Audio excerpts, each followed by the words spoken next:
Now, y'all know I do it short and sweet, so let's get into this Marlon Wayans God Loves Me comedy special. First of all, it sucked. We just gonna start there.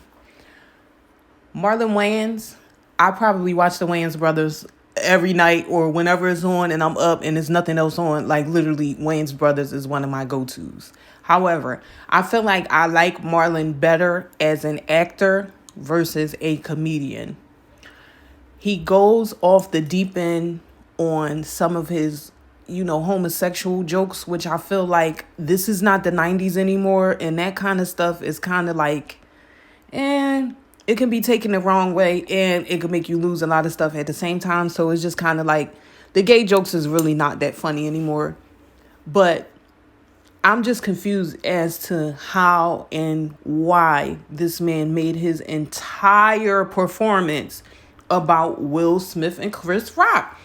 It was the worst. Like literally every joke in this 1 hour comedy special came back around to Will Smith and Chris Rock, which was so super weird.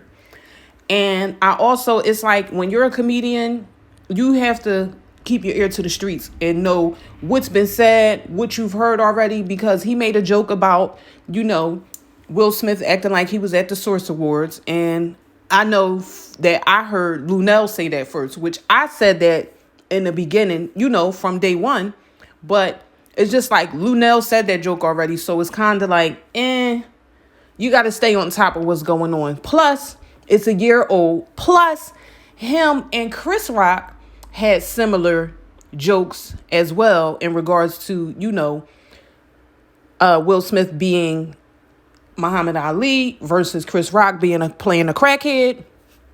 And, I don't know who said what first, but I know somebody stole or used somebody's material in that instance.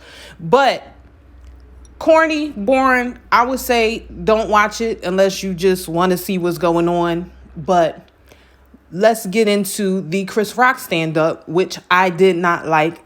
A few kikis here and there, but it really wasn't my cup of tea. Like, I feel like his previous stand-up that he had on Netflix was a little bit better than this one.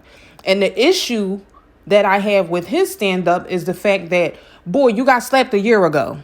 You know how we live in an internet world, like we live in a super fast-paced social media world now. So a gazillion things done happened since that boy slapped you. I don't want to talk about that a year later. You were supposed to strike while the iron is hot. You were supposed to do your stand-up shortly after this happened. Like if he slapped you on Sunday, your special should have been that Saturday by the end of the week. At this point, I don't care. A year later in my life, I don't care that he slapped you. I literally forgot till you brought it back up. But I watched it live, and then I heard that Netflix removed some of the stuff that was in the actual live stream. So it's whatever. If you want to watch it just because you want to hear what he has to say about the situation, that's cool. But he kept the audience waiting for him to address the situation the entire stand-up, because he literally addressed that part in like the last 7 minutes of the actual show. So, a few little light chuckles, but nobody, like for me, Earthquake has had the best stand-up that I've seen in a while, that I literally laughed just about the entire time. And I'm a super silly person, so it doesn't really take much for me. But these stand-ups lately, I just really can't get into them. Like, they're not funny. I'm so sorry.